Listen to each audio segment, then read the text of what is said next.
Saludos familia, estamos una nueva vez más en un nuevo episodio de nuestro programa Ecopolítica Podcast. En este día vamos a abordar unos temas de administración pública con la licenciada Paola Díaz. Bienvenida, aplauso. Bienvenida Paola, gracias. Que es experta en derecho tributario, donde vamos a conocer algunos temas, ¿verdad?, de interés colectivo y público. Y vamos a iniciar. ¿Cuál es el propósito de la principal de la ley 107-13, Paola? Bueno, antes que nada, agradecer por la invitación. Para mí es un honor poder estar aquí con todos ustedes y más compartiendo temas de interés como es la materia tributaria, el sistema tributario en general, que son temas que debe conocer todo ciudadano porque es un deber al que nos llama la Constitución. Entonces, respondiendo a tu pregunta, inicialmente la ley 107-13 fue una ley que marcó un antes y un después en la administración pública, pues con ella vinieron una serie de principios, deberes que tienen los administrados y regula básicamente esa relación entre los ciudadanos y la administración pública. De igual manera, dispuso una serie de procedimientos y de guía de cómo la administración debe de llevar a cabo esos procedimientos como tal, y de igual manera vino a implementar una serie de medidas para la modernización de la administración pública y de igual manera la eficiencia como tal, eliminando así y simplificando la burocracia que anteriormente se le reconocía a la administración. ¿Y qué garantiza el derecho administrativo al usuario? Fíjate, el derecho administrativo como tal es una rama del derecho que permite estudiar esa relación, esos deberes y esos principios entre la administración pública y los administrados. Básicamente, el objetivo es eficientizar la administración pública como tal y reconocer esos derechos que tienen los administrados dentro de la administración pública. Perfecto. Paula, ¿y tú pudieras orientarnos cuáles son los principales principios y valores que promueve esta ley en la gestión de recursos humanos en el sector público? Fíjate, una de las novedades de esta ley es que contiene un catálogo de principios que debe de seguir la administración pública. Dentro de los que cabe mencionar, tenemos el principio de juridicidad, que es uno de los principios fundamentales, y es que la administración pública no puede actuar fuera de lo que manda la ley. Es decir, tiene una legitimación activa, que quiere decir que tú únicamente puedes hacer lo que la ley te autoriza. Fuera de ahí, cualquier tipo de actuación fuera del marco de la ley, pues sería antijurídica como tal y debe ser extirpada del quehacer administrativo. De igual manera, tenemos una serie de principios como el debido proceso, de que la administración pública tiene que ejecutar, tiene que llevar un debido proceso, que es el proceso que ordena la ley. Es decir, si tú tienes 3 pasos y te saltas el número 2, entonces ya tú estarías violentando ese principio al debido proceso. Y así una serie de principios que regulan la administración pública como tal. De igual manera, el artículo 4 establece una serie de deberes que tienen los administrados. Por ejemplo, el derecho a la tutela administrativa efectiva, el derecho a la debida motivación de las resoluciones de la administración pública, derecho a ser oído, entre otros deberes. Y una pregunta, Paola, ¿y eso se le enseña a los dominicanos? ¿De qué forma se le hace un tipo de inducción cuando entra quizás al sistema? ¿Y cómo estaría compuesto el sistema tributario dominicano? ¿O cómo está? La pregunta. Haciendo la distinción, inicialmente, por ejemplo, en el caso de los servidores públicos, normalmente se le hace una inducción para que conozcan y se acerquen, se asocien con las normativas y las reglas del juego. Porque al final tú no puedes ejercer una función pública si desconoces cuáles son los límites a los cuales que no puedes transgredir. En cuanto al sistema tributario como tal, que es un tema que a mí me apasiona como tal porque es mi especialidad, en cuanto al sistema tributario, cuando hablamos de sistema, nos referimos a ese mecanismo que tiene un Estado para poder recaudar de manera efectiva esos ingresos que van a financiar esas políticas económicas y esas políticas sociales a ser ejecutadas en el presupuesto nacional. Entonces, dentro de ese sistema tenemos que acudir obligatoriamente al artículo 75 de la Constitución Dominicana, que establece como deber de todo ciudadano el de tributar de conformidad con la ley y en proporción a su capacidad contributiva para poder financiar el gasto público. Es decir, nosotros los ciudadanos contribuimos para financiar el gasto público en general. Entonces, hay que hacer hincapié en 2 puntos. Uno, tú debes de tributar, pero conforme a la ley. Fuera de ahí, no. Entonces, no exactamente. Entonces, debes también tributar conforme a tu capacidad contributiva. ¿Por qué? No es lo mismo una persona que gane un salario mínimo al directivo de una empresa. Realmente, y atendiendo al principio de igualdad de trato, no pueden tributar de igual manera, pues no tienen el mismo nivel de ingresos.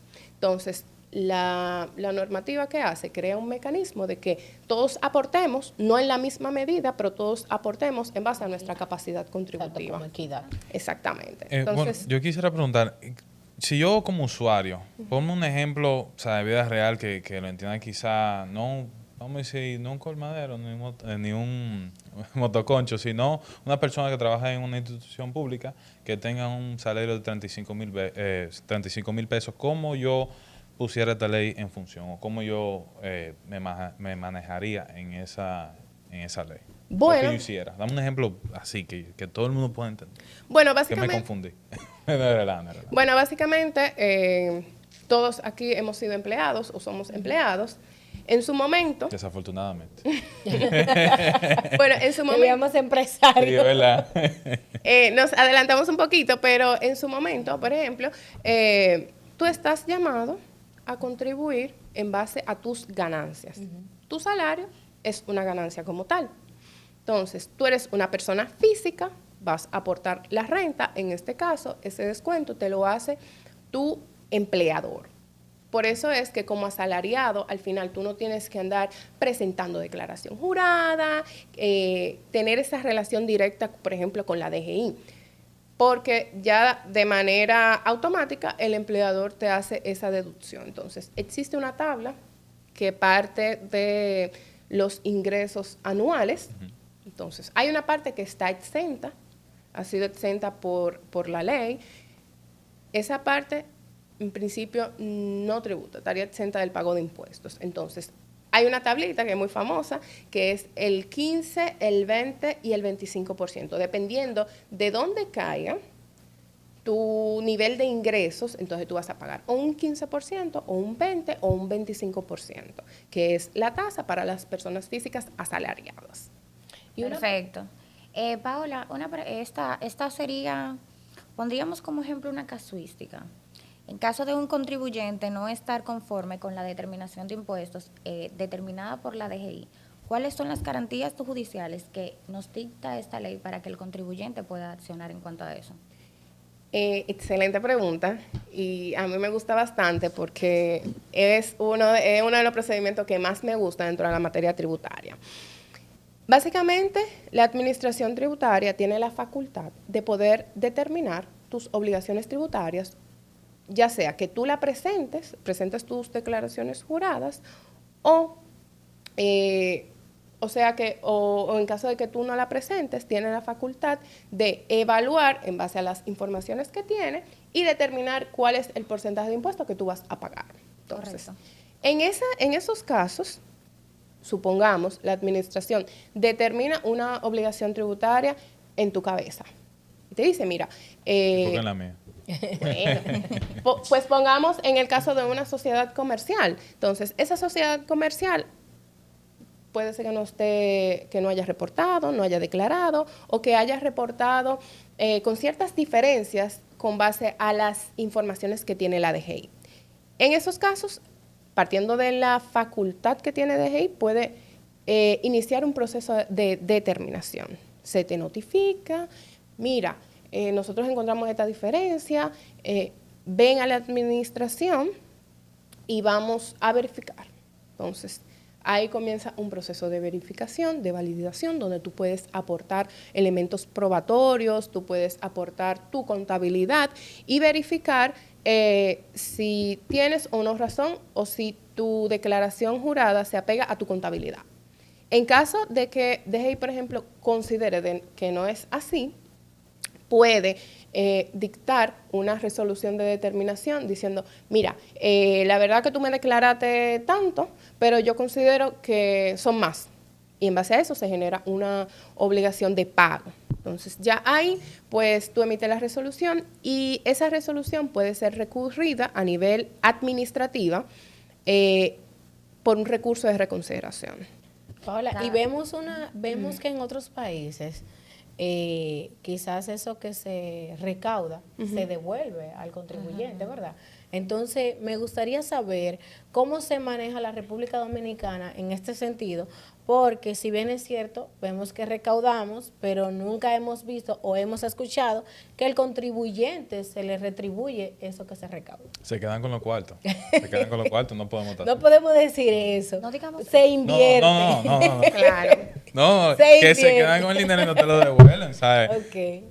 Mira, justamente dentro de la administración tributaria, de ahí hay un departamento de crédito, compensaciones y devoluciones para aquellos casos en los que sí aplique de conformidad con la ley. Por ejemplo, ¿Cuándo hay que aplicar? Sí, exactamente. Porque- ¿Tú podrías dictarnos algunos te ejemplos? voy a dar un Yo quiero ejemplo. saber Te voy a dar un cuándo- ejemplo. Por ejemplo, yo tengo una sociedad comercial. Yo tuve un cese de operaciones. Yo había pagado impuestos sobre la renta, había hecho pagos a cuenta, como en el caso de los anticipos, por ejemplo.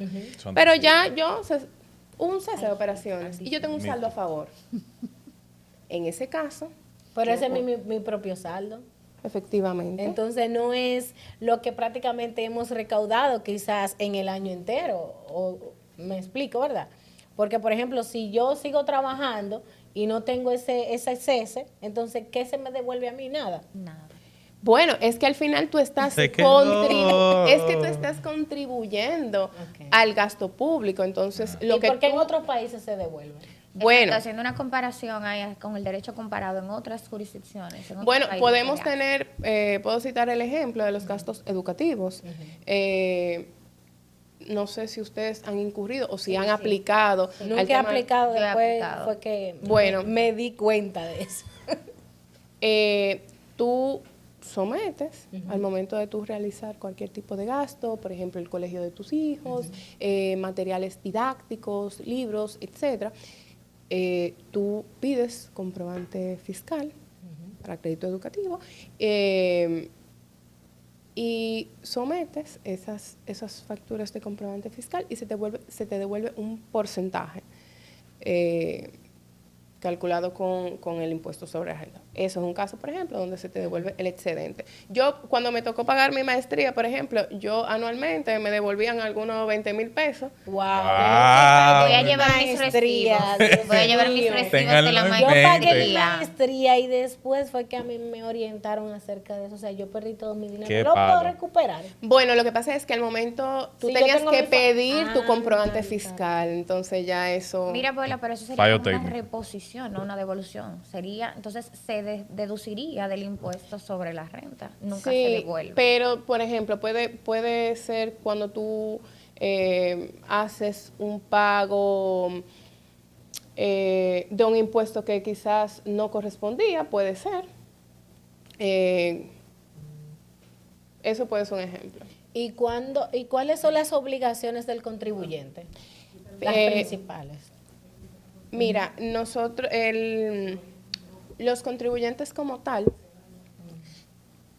o antes de ser contribuyentes, tú tienes la obligación de registrarte ante la Dirección General de Impuestos Internos para poder tener tu RNC. A partir de ahí solicitar los números de comprobantes fiscales, emitir comprobantes fiscales al momento de realizar una transacción económica, ya sea una venta.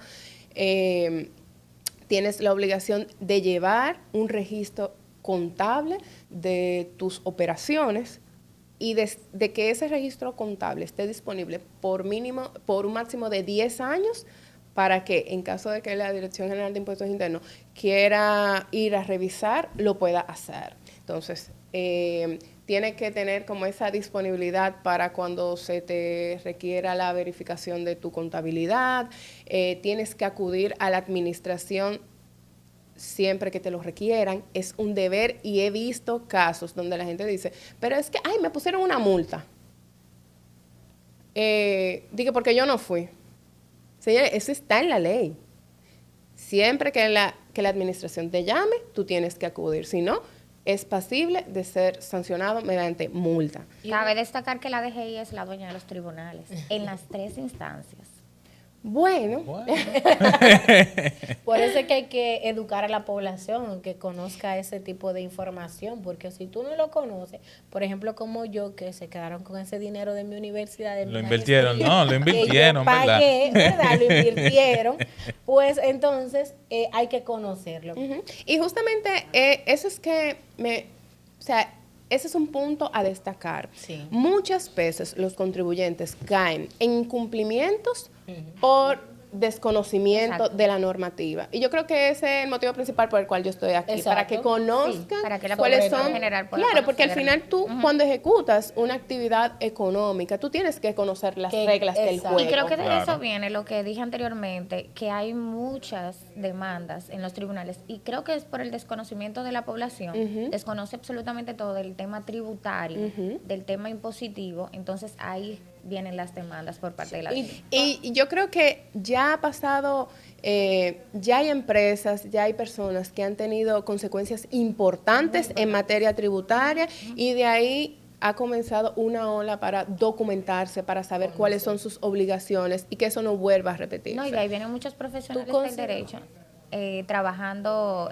aprendiendo mucho sobre el tema de derecho tributario para poder orientar a esas empresas. Sí, porque es una rama prácticamente nueva y poco explorada, que creo que ese es uno de los fuertes del área. Exacto. ¿Y tú consideras que esa ley debe ser modificada o consideras tú que deberíamos estar a favor quizás del Estado o está a favor de los contribuyentes? ¿Tú harías algún cambio si tuvieras la oportunidad? Bueno, yo no estoy ni a favor ni de un lado ni del otro. Yo estoy a favor de la ley, que lo disponga la ley en su momento. Ahora. Eso fue una respuesta muy de abogado. Sí. Estaba muy buena. Salió Sí, salió Claro, de mí. sea quien decida. Wow. Claro, y es así, porque al final las leyes están ahí y son claras. Lo que hay que procurar es el cumplimiento efectivo y oportuno. Pero ¿tú crees que el contribuyente está conforme con lo que plantea la ley? O en el sentido de que, por ejemplo, vemos que no se les restribuye, ¿verdad? Entonces, si no, el Estado recauda y el contribuyente no tiene nada para atrás y quizá puede tenerlo y puede pelearlo en un caso, bueno, yo diría, bueno, el Estado necesita, la ley necesita acomodar esto para que el contribuyente pueda tener esta oportunidad por este lado, pero tú consideras que está bien claro y que no necesita ningún tipo de modificación. Ni una. No recomendaría. No, mira, yo entiendo que sí, que quizás podemos procurar establecer uno que otra disposición más garantista a los derechos de los administrados, pero que eso también se complementa con la misma ley 107-13. Pero tú mencionabas algo y es una característica propia del impuesto. El impuesto se paga porque la ley así lo dispone.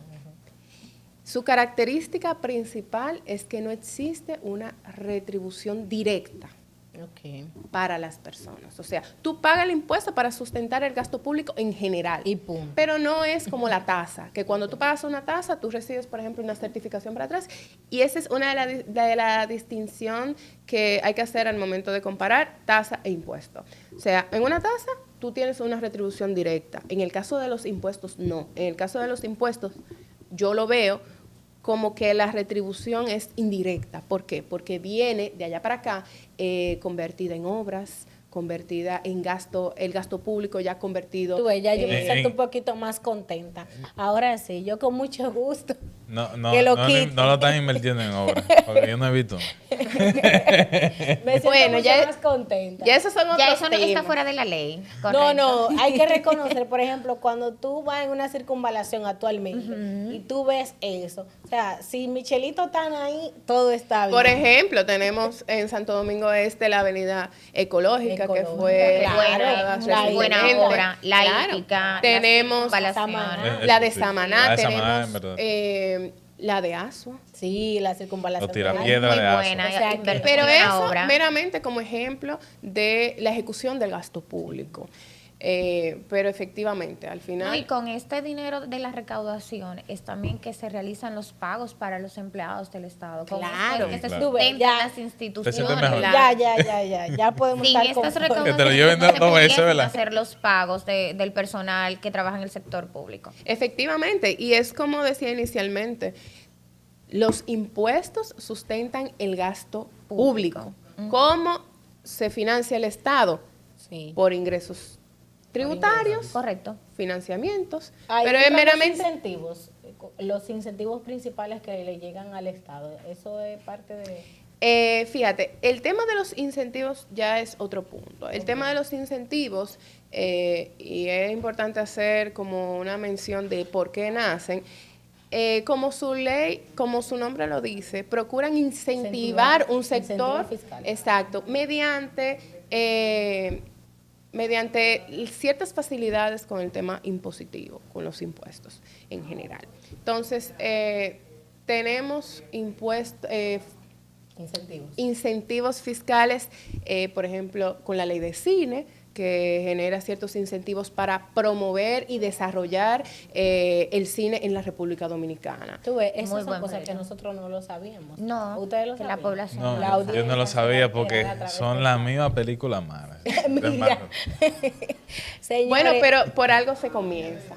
¿Verdad? Entonces, también tenemos otra ley de incentivos que es para el desarrollo fronterizo, que lo que busca es buscar inversionistas que se establezcan, que su sede principal Ah, tú esté ves, ahí sí me Ah, gustó. ve, en ahí- las ahí- provincias que están, hacen que la colindan, frontera. Ahí exacto, me con la gustó. Me gustó frontera. también. Está ahí, ahora sí. Y justamente es el trasfondo, es poder fomentar el desarrollo económico y la distinción, el desarrollo económico en esa línea.